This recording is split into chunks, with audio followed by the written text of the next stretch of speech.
بسم اللہ الرحمن الرحیم۔ مسجد قباء کے احاطے میں جو تاریخی مقامات اور زیارتیں موجود ہے ان میں سے ایک تاریخی مقام یہ جگہ ہے۔ میرے عقب میں آپ یہ منظر دیکھ سکتے ہیں۔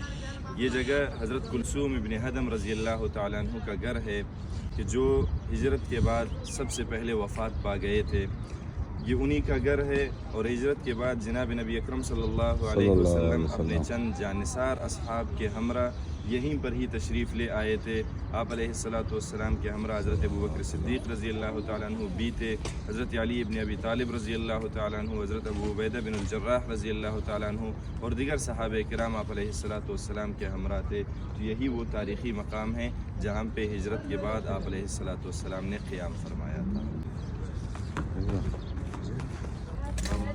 اور یہ ایک دوسری زیارت ہے جس کی لوکیشن کا نشان آپ دیکھ سکتے ہیں۔ یہ حضرت سعد ابن خیثمہ رضی اللہ تعالیٰ عنہ کا گھر ہے جس کی تاریخ یہاں پہ بورڈ پہ لکھی ہوئی ہے، جو کہ شہدائے بدر میں سے ہیں، اور یہاں پہ بھی ہجرت کے بعد بہت سارے صحابہ کرام رضوان اللہ تعالیٰ علیہ مجمعین نے قیام فرمایا تھا۔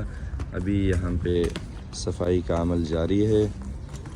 حرمین شریفین کے ذمہ دار ارکان یہاں پہ خدمت سر انجام دے رہے ہیں۔ اللہ تعالیٰ ان کی خدمات کو قبول فرمائے اور دنیا و آخرت میں ان کو اجر جزیل عطا فرمائے۔ ماشاءاللہ نہایت ہی احسن طریقے کے ساتھ انہوں نے حرمین شریفین کی صفائی کا نظام سنبھالا ہوا ہے۔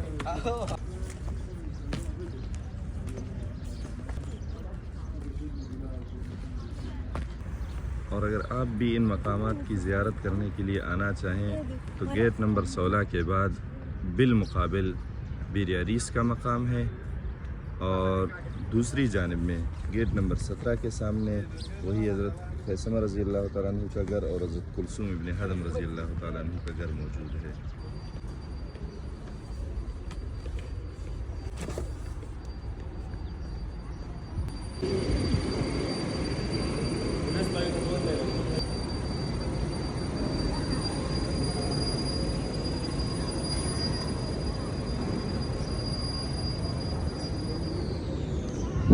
ماشاءاللہ سعودی حکومت نے کافی بہترین انتظامات کیے ہیں مساجد کی مقدس مقامات کے لیے۔ نہایت ہی حسین انداز میں ان مقامات کو تعمیر کیا گیا ہے۔ اللہ تبارک و تعالی ہم سب کو بار بار ان مقدس مقامات کی زیارت نصیب فرمائے۔ اللہ تبارک و تعالی تمام مومن مسلمانوں کو اپنے گھر کی دیدار نصیب فرمائے، حج اور عمرہ کی سعادت نصیب فرمائے۔